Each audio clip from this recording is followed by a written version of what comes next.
Welcome back to the show. Time to go into WWE this week. Time to talk about Monday Night Raw and the Raw Roulette. I don't know about you, the viewing audience watching this show right now, but I was a little bit disappointed in the Raw from this past Monday night. I don't know. I guess it was because I had this hope that, the continuous streaks of Raw, very good Raw episodes would continue over the last couple of weeks. They've had very good shows the last 2 or 3 weeks on Raw, but this week really didn't do it for me. It started off with William Regal and Vince McMahon talking and how William Regal was going to face Triple H tonight and what match it was. Excuse me. And it ended up being a first blood match. I'll talk about that later on. And then after that was announced, Triple H beat up William Regal, blah, blah, blah. Music plays. On to the first match. The first match was supposed to be Shawn Michaels and Mr. Kennedy. And the wheel was spinning, and it ended up...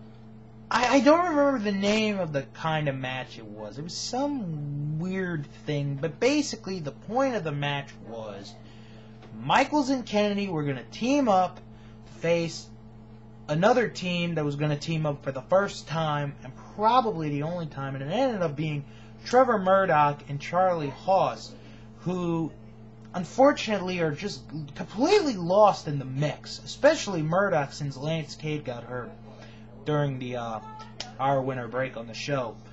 But Kennedy and Michaels, that angle is still good in my opinion.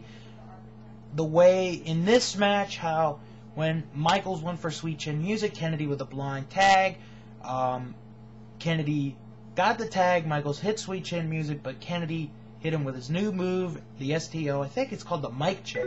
That's what Jerry Lawler calls it, and Kennedy got the pin for the 1, 2, 3, and he got the win. I tell you,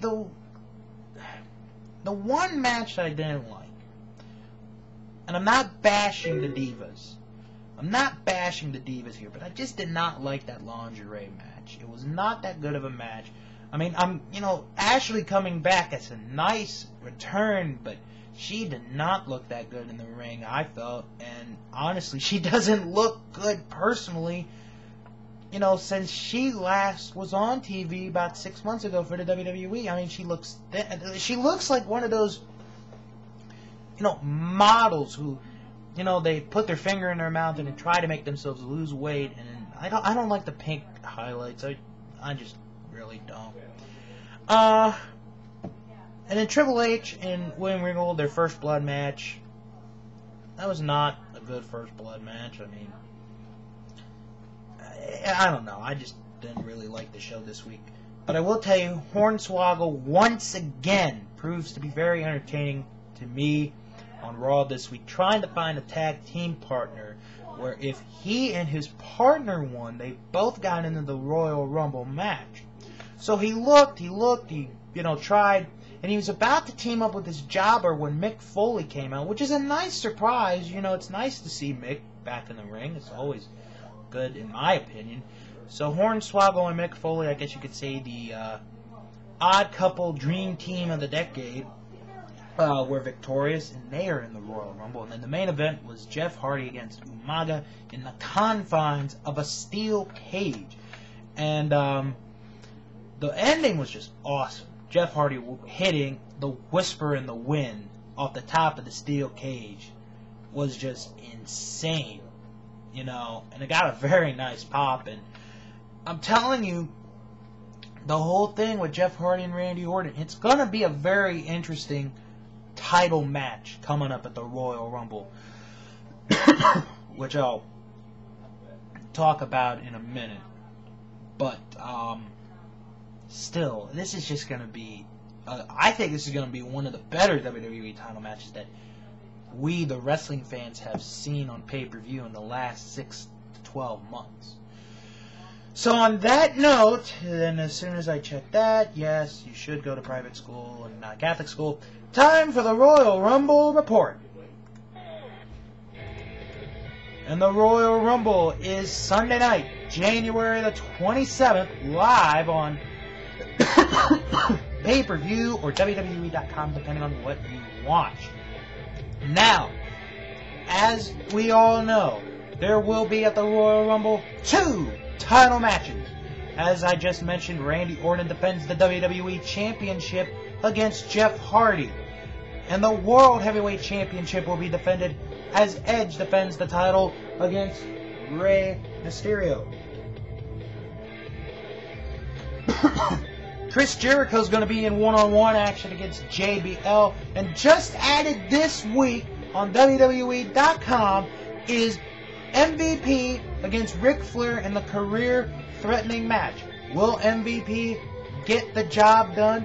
We'll find out come January the 27th. But, ladies and gentlemen, all those matches fail in comparison to the main event. The 30-man, 21st annual Royal Rumble match. 30 of the top stars in the WWE, every man for himself, with the winner to face in the main event of WrestleMania.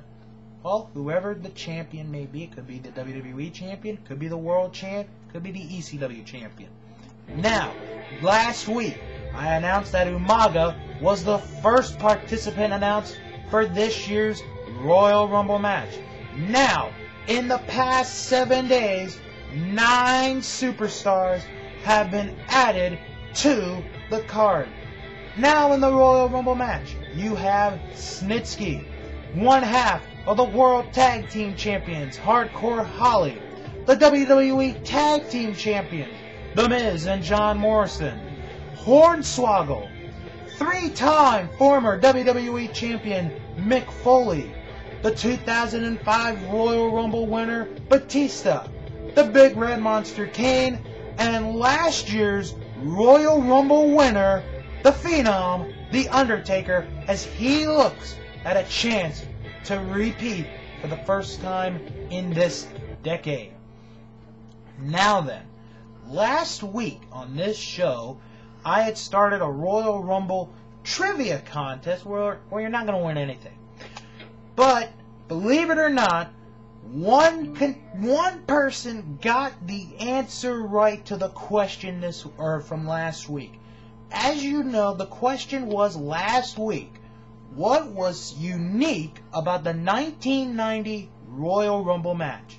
Well, WWE JTH was the one who got this correct.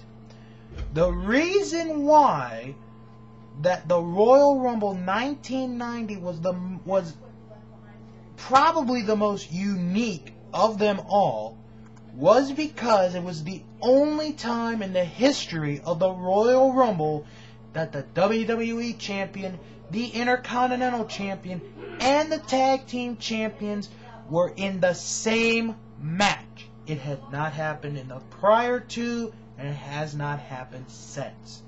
Now, this week's Royal Rumble fact. The state of Florida was the first state to hold back-to-back Royal Rumbles. On that note, it leads to this week's question. This week's question is, can you name the other state that held back-to-back Royal Rumbles in consecutive years? And can you tell me the years that that state held those Royal Rumbles? Send me a message. If you get it right, well, I'll just tell everyone that you got it right next week on the show. Stay tuned when I come back. TNA and Ring of Honor. Don't you dare go